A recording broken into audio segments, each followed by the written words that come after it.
Hello, and welcome to this I3 Health interview.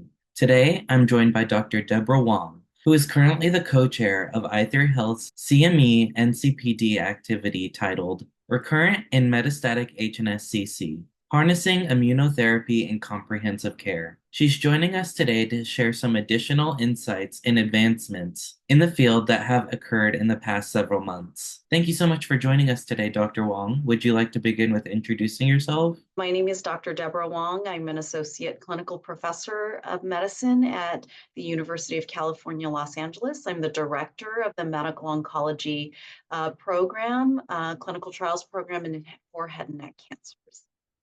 Awesome. And again, we are excited to have you back and to give us this update. So, to start off, could you provide us a brief update on advancements for HNSCC since recording?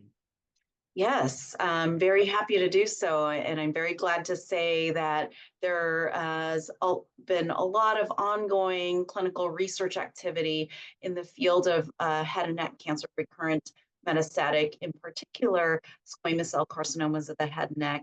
And again, these kind of arise primarily, we think about from the oral cavity, the oral pharynx, hypopharynx, and larynx. There also have been some new exciting developments in regards to a shift in the standard of care or a new standard of care regimen for nasopharyngeal cancer, which is a distinct subset of head and neck cancer. In the field of squamous cell carcinomas of the head and neck arising from oral cavity, oral pharynx, hypopharynx, and larynx, there's been continued activity in regards to trying to find novel combinations, chemo-free combinations in the frontline recurrent metastatic setting. During Dr. Hannah and my I3 Health presentation, Dr. Hannah went through some of the novel clinical trials that were ongoing, and many of these have advanced to registrational studies, specifically in the arena of immune checkpoint inhibition in combination with anti-EGFR therapies. The two anti-EGFR targeted therapies have advanced and are now moving towards registrational phase 3 studies.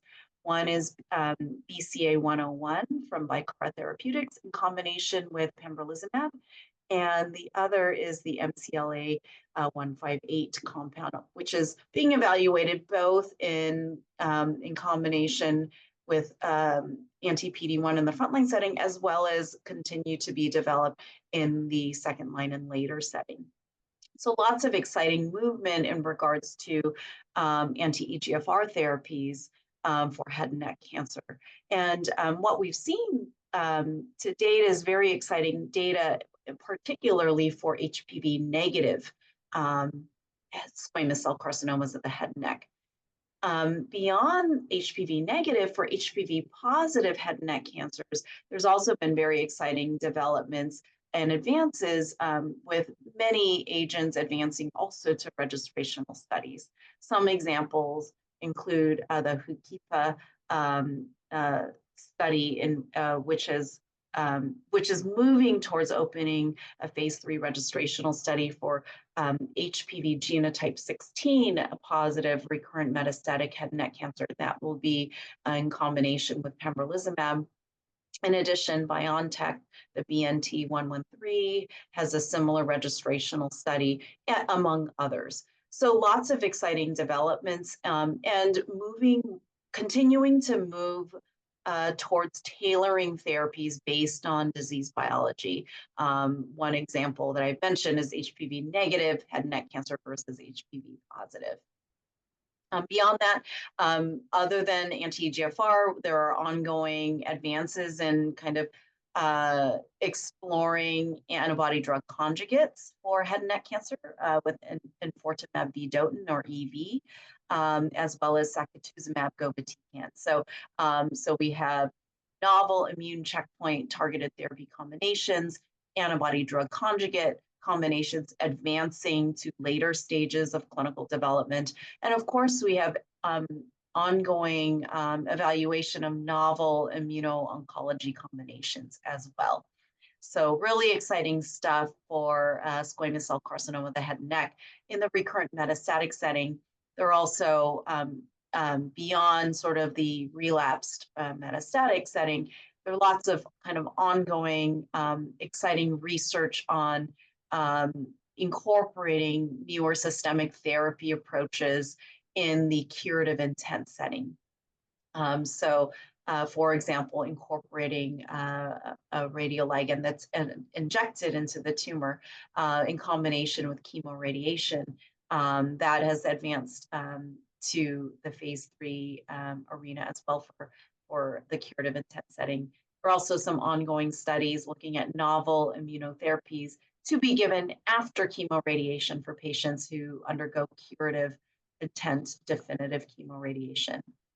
And then finally, a really exciting space in the curative intent setting is for patients who are surgically resectable, continuing to look at neoadjuvant strategies of anti-PD-1 or PD-1 in combination with other systemic therapies before surgery to see if that will improve outcomes for patients with locally advanced head and neck cancer. That was such an incredible update. So many good things to hear about and so many good things to look forward to. With all these things that we are looking forward to, is there anything you would like to speak on specifically for maybe by the end of the year or maybe even next year that you're looking forward to in updates to how we treat head and neck? Yeah, I think the studies that I mentioned or I alluded to are all the kind of very exciting things to be on the lookout for. They may not come about by the end of the year, but certainly we'll have ever-growing sort of body of literature on ways we might tailor therapies based on disease biology. I will also mention, as I alluded to at the very beginning, with regards to nasopharyngeal cancer, which is also maybe a squamous cell carcinoma or sometimes a poorly differentiated carcinoma, oftentimes associated with Epstein-Barr virus or EBV infection. One new advancement that is available in the form of an FDA-approved regimen is Toripalimab, which is an anti-PD-1 immunotherapy, which has been approved and is available for use in the US in combination with platinum gemcitabine in the frontline recurrent metastatic setting. In addition, it's also FDA approved and available in the second line setting for nasopharynx cancer.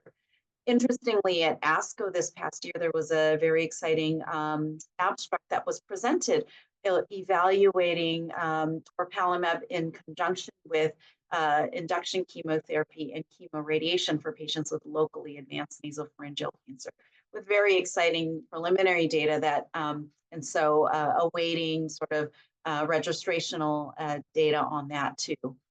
So definitely some movement in the field of managing head and neck cancers, both nasopharyngeal cancers and otherwise, but still lots more to do. Thank you so much, Dr. Wong, for this incredible update for us. And hopefully soon we'll be able to, talk more about how these trials came to fruition, maybe next year, maybe the following year, but definitely exciting things to look forward to. And again, we appreciate your expertise on this. Of course. Thank you so much for the opportunity. And indeed, exciting times for patients as well as for all of us who treat patients who have advanced head and neck